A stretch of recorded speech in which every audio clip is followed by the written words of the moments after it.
Hi everybody. So I wanted to start by doing some of the exercises that I left you with in the last video. So if you haven't done these exercises from the previous video, maybe stop this video right now, and see if you can do them. See if you can show that these two polygons here are each of them topologically equivalent to each other and topologically equivalent to the sphere. And remember, topologically equivalent means that I can stretch one to get the other. And then the second exercise was to show that this loon with its edges identified is topologically equivalent to the real projective plane RP2, which remember was given by this hemisphere. So this is actually supposed to be a picture of a hemisphere with the sides identified as in the picture. Okay, but notice that these two are already equivalent to each other up to stretching, right? Because I can stretch the one on the left to get the one on the right. So what you need to show is that this and this are equivalent to each other up to some stretching. Okay, so if you haven't done these exercises yet, or at least tried them, maybe pause this video and work on them on your own. Okay, but now I'd like to go ahead and give the solution. So first, for exercise 1, let's think about this shape we get by taking a loon and identifying the left and right sides, and the arrows are pointing in the same direction here. So this is without twisting. Well, you can really kind of visualize what happens. You can you could cut this out of paper and actually do it. You're gluing these two sides together, right? And so it's pretty easy to see that what you get kind of looks like a football after I do the gluing. So if I draw this edge as purple, I stitch it together right here, and I get a football. And now, of course, that's topologically equivalent to the sphere, right? Because I can certainly stretch this football and kind of smooth out the cone points on either side to get the sphere. And so these two are topologically equivalent, and these two are actually equal. Okay, so that shows that this is topologically equivalent to a sphere, and then we need to show that these two are topologically equivalent to each other. That's even easier, because let me label these vertices A and B here. So I'll copy this picture down. Got A and B. And copy this picture too.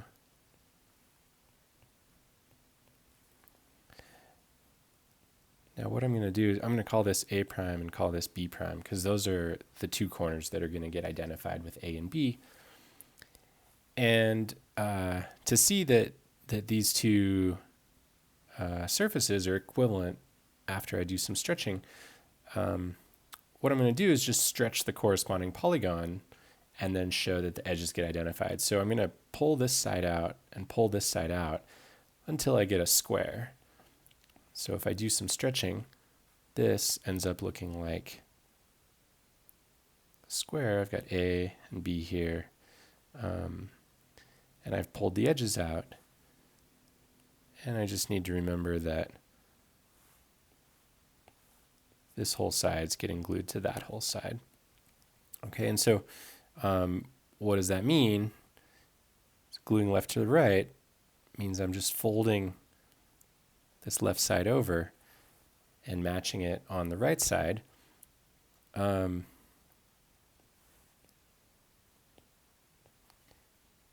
how does that relate to the other surface? Well, I'm doing the exact same thing with this other one. The picture's just slightly rotated, so I'm actually going to rotate like this. And you can see that what these arrows on this right side figure are telling you is to glue this side to this one, glue this side to this one, which is exactly the same as the gluing we were doing here, which once we stretch, it's the same gluing.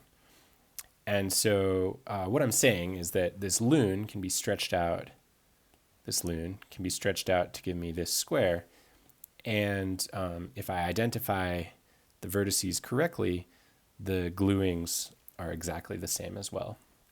So that's how you solve number 1. And number 2 is really similar, actually. So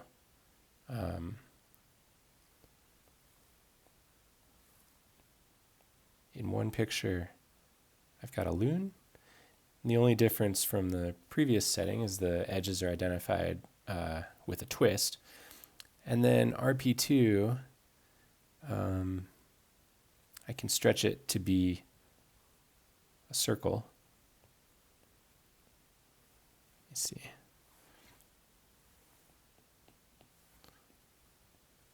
Circle like this, where that gets glued there, and that gets glued there. Okay, and so the key is kind of identifying things. So if I call this A and call this B, I'm going to call this one A prime, call this one B prime.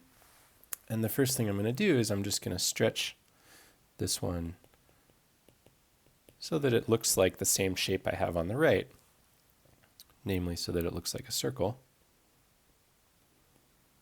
I can do that. And then I'm gluing the left to the right with the twist again. And so in this case now, this is getting glued to here, this is getting glued to here, etc. But notice that that's exactly what's going on here. This top point is getting glued here, this point's getting glued here. If we do a third, this point here, this is at the top of the one arrow, so that gets glued there. If I drew that here, well, this left side gets glued to the right with a twist, so that's exactly going over here. And so you can see that the gluing is exactly the same. I've just drawn it in 2 different ways. On the right-hand side, I drew it using 2 sets of arrows. And on the left-hand side, I drew it using just 1 set of arrows, but it's still the same gluing. It's just sending every point on the circle to its opposite point on the other side of the circle. And so these 2 are the same. And the only place I stretched was to turn the loon into a circle like that. Which means that these 2 shapes are the same up to a stretching. In other words, they're topologically equivalent. And so one purpose of this exercise is to realize that I can represent surfaces in many different ways. For instance, here and here, these are both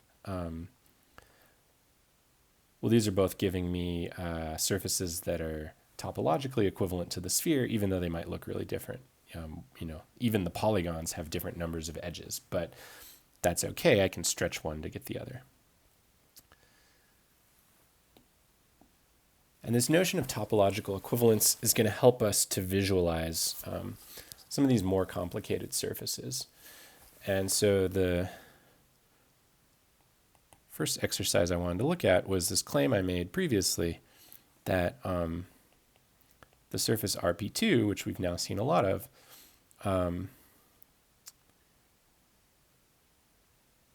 if I cut a disk out of it, so it's a surface, so I can remove a disk from it, is the same, or at least after I stretch it a little bit, is the same as the Mobius strip. And the same after stretching means topologically equivalent to.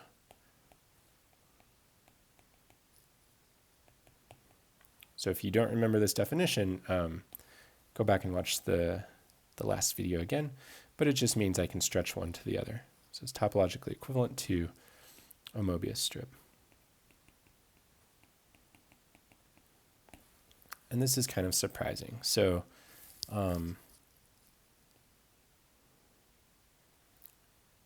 So RP2, again, up here I drew it as a circle with edges identified, but I'm allowing myself to stretch in these exercises anyway, so I'm just going to stretch that circle into a square. Makes things a little bit easier. Actually, you know what? I think what would be even simpler, let's limit the number of edges we have to deal with. And let's think of RP2 as stretched into a loon with edges identified. So exactly this example here. So I can stretch RP2 to look like this. And what I'm going to want to do is cut a disk out of this and somehow show that it's the same as, or can be stretched to give me the Mobius strip, which is just a strip of paper where I've glued the ends with a twist. The reason you might believe that this was possible, this exercise might be true, is because both of these shapes involve gluing with a twist. So that's one reason to hope that things might work out. Okay, so how are we gonna show this? Well, the first thing I'd like to do is think of this Mobius strip again as a polygon with edges identified. So, well, it's just a strip of paper, and I construct it by gluing the edges together with a twist, and I can represent that using our system as drawing opposite arrows pointing in opposite directions on two sides of a rectangle. And this tells me that when I glue, I do a twist. Okay, but now somehow I need to get my head around how to represent this Mobius strip after I've cut a disk out. So let me cut a disk out of here. Then, RP2, after I've cut a disk out. So if I cut a disk out, then what I'm left with is everything else. And so this here now is RP2 with a disk cut out. And so what I'm claiming is that this red shaded region with the edges identified as shown can be stretched to give me this with the edges identified as shown. And they still don't look that similar. So one thing that's going to help is it helps to choose what disk I cut out very carefully. And what I'm going to do, I'll actually do it in black, is I'm going to cut a disk out which has as its boundary this vertex here. Call that vertex V. So I'm just choosing my disk that I cut out so that it contains V on its boundary. And now I'm looking at this black shaded region. Now why is that helpful? Well, now I can stretch this shape by kind of pulling the left and the right sides apart, and I just need to remember that that this point V is actually a single point. But if I pull the left side up and the right side down, I can create a triangle shape, and you can imagine, use some colors here, this boundary circle gets stretched to be the hypotenuse of this triangle. So to go backwards, so that this is also V in this picture, these are identified, and these are the two edges being glued together. To go backwards, I would just pull this in and pull this in, and you can see that you would get back to this shape here.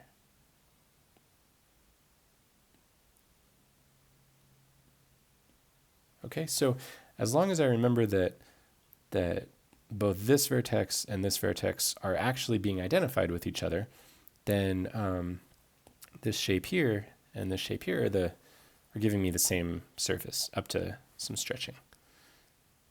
And here's the shading here. Okay.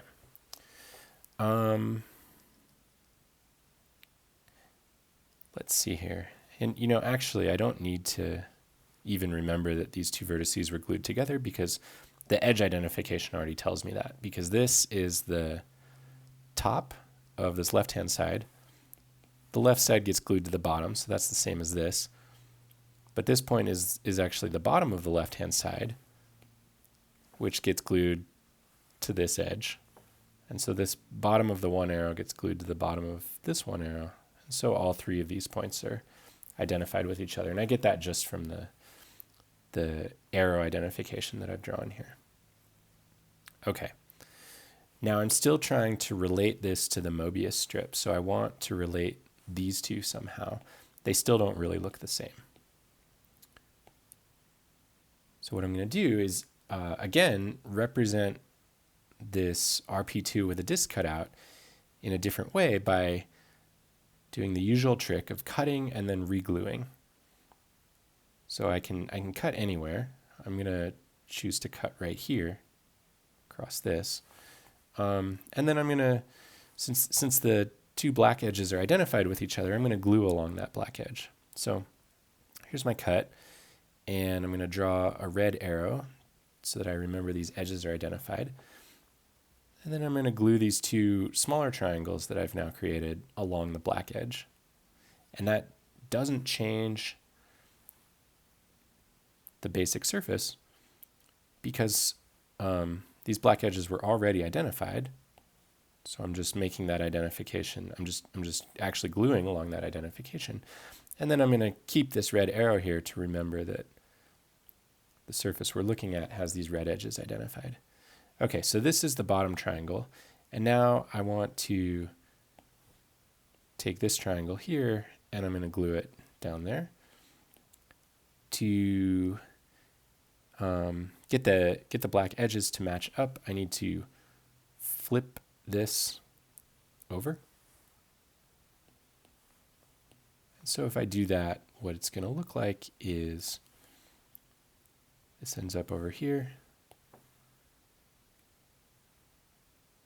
And since I flip it over, this is now pointing this way. Okay.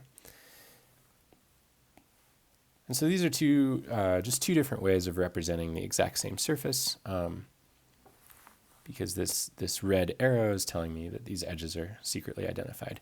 But now we can see that these are equivalent up to some stretching, because I can stretch this left-hand side to get a rectangle.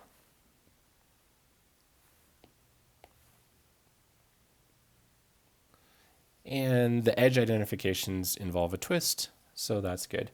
And so notice, I mean, one thing that causes confusion for people sometimes is some people ask, why didn't I draw arrows identifying these two purple edges? And the reason is those are not getting glued together. That ultimately came from this here, which was actually a boundary of our surface. I cut this disk out, and so now this purple circle is actually an edge that our surface has. So I'm not gluing it to anything. It's actually a boundary of the surface, just like the Mobius strip has this circle as its boundary. So, so that's the proof. I first drew a picture of RP2 and cut a disk out. And you can cut the disk anywhere, but my hint to you is that for solving these types of problems, it's always a good idea to choose your disk that you cut out so that its boundary is on one of the vertices. And then I just represented this in a different way by pulling that vertex apart, pulling the left and the right side apart, all the while remembering that these are identified with each other. But this is just a way of representing the surface. And then I did some cutting and gluing, which doesn't change the surface. It just changes how I'm representing it to get something that looked exactly like the Mobius strip. Okay. Cool. So this is actually a very powerful tool, and we're going to be able to use it to understand a lot of surfaces. So the one that I've been talking about a lot, people have asked questions about, is how can we visualize this octagon with a somewhat complicated set of edge identifications. I mean, it has to be kind of complicated because there's 8 edges. But with these edge identifications, And this idea of cutting disks out of things is going to be useful for solving this question. The question being, what does this look like? What does this surface look like?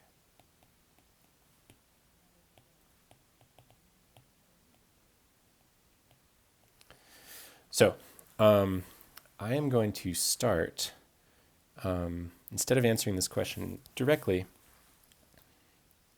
I'm going to start with a warm-up question. How do we represent a torus with a disk cut out?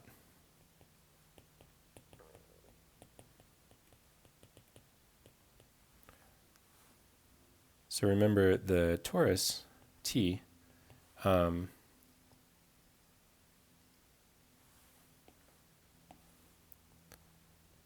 is defined to be a square where I identify edges. Oops. I'm going to do it this way. Where I identify edges left and right and top and bottom with no twisting. And you can view this as a cylinder where I glue the two edges of the cylinder together, right?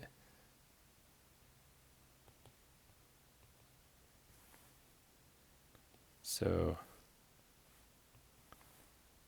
if I glue the blue edges together, it looks like that. And but then by gluing the top and the bottom circles together, I can stretch this to get something which we can really draw. It's just a donut, the surface of a donut.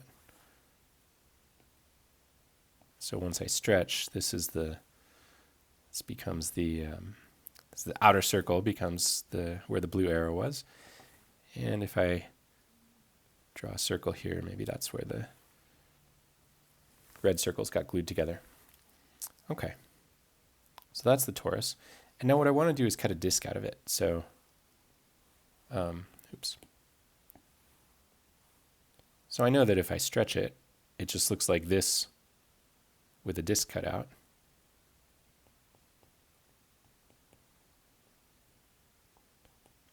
So that, I mean, that's what a torus with a disk cut out looks like.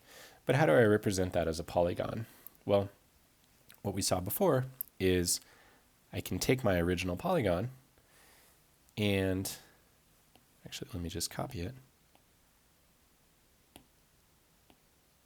Oops. I can take my original polygon and I can just cut a disk out, right? And it's a good idea to cut this disk out of,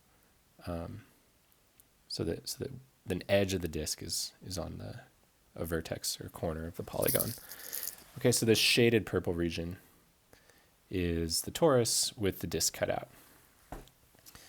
And now I can pull this shape apart so that the purple edge becomes a straight line. And if I do that, I'm stretching it, of course, so there's some stretching involved here. But I get a pentagon with edges identified like this. And remember, I'm not drawing any arrows on this purple edge because I don't want to glue it to anything, because it actually is a boundary of the surface, because I've cut this disk out here. So there is the surface has a boundary, right? If you're walking along, if you go the wrong direction, you're going to hit this edge. And that's represented here. If you're walking along, sometimes you hit an edge. You can't go past it because it's been removed. I always need to remember when I do this that these two vertices are identified with each other, because I created this by pulling this vertex into two. Okay, but this is what a torus with a disk cut out. This is one way to represent it. This is with this pentagon with these edge identifications. Okay. Now, I'd like to do another example of this. but I'm just going to color the edges a little differently. So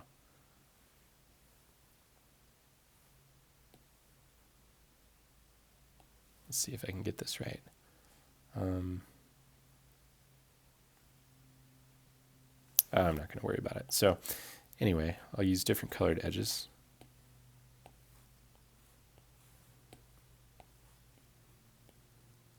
Like that.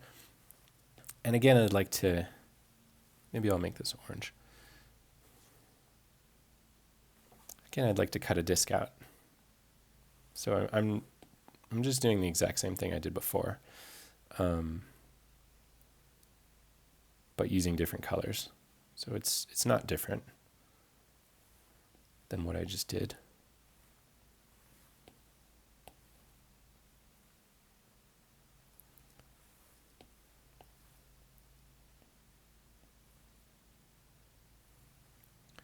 But the reason I did it twice is I now have 2 copies of a torus with a disc cut out.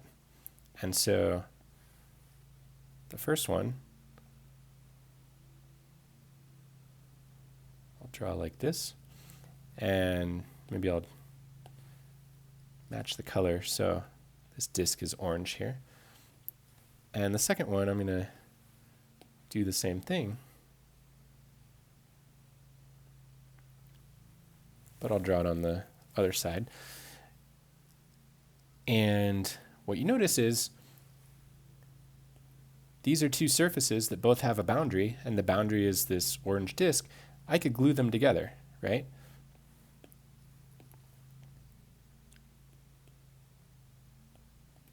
I could glue these together.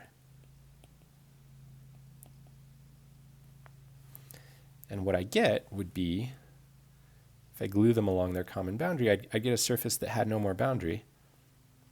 And it would look like this sort of a 2-hole donut. And that's where the orange circle was. Okay. Now, this is a new surface that we haven't really looked at before. How would I represent this as a polygon? Well, what did I do? I just glued the 2 orange boundary circles together. And so that's going to correspond to, use red, I guess, to gluing these edges together, right? So let's see if we can do that and see what it looks like.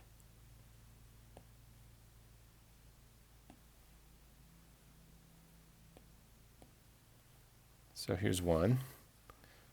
Rotate it so that the orange is vertical. Here's the other one.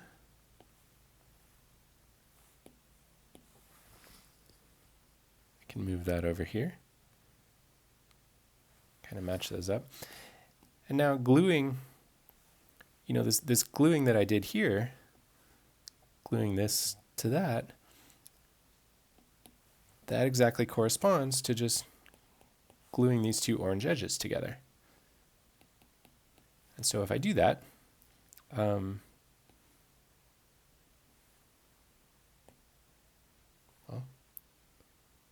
it just looks like that. And now I have a polygon with 8 different sides. I can stretch this. In other words, this is topologically equivalent to a regular 8-sided figure, which is regular octagon. And now I just have to see where the edges got identified. So maybe if this was where I glued, then what do the edges look like? Well, I've got this one, this one, this one, this one.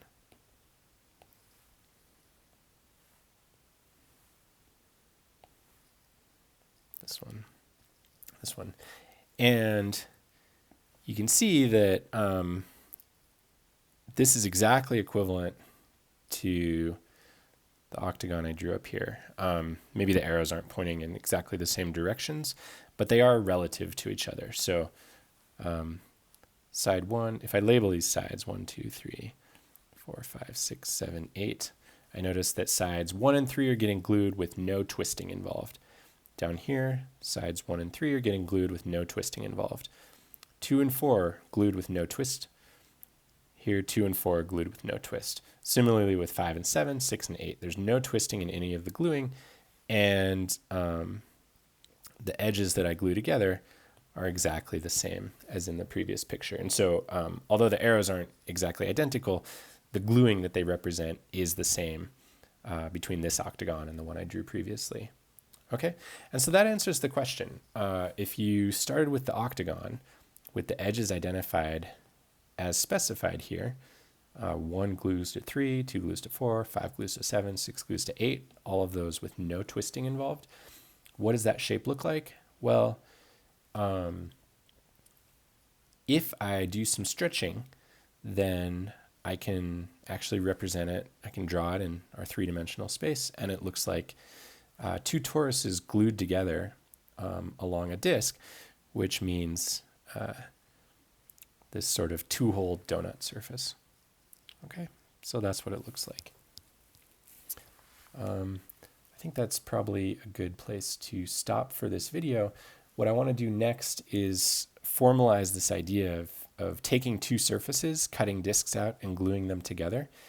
It turns out to be a very useful geometric topological operation, and so we'll do that carefully in the next lecture. Thanks.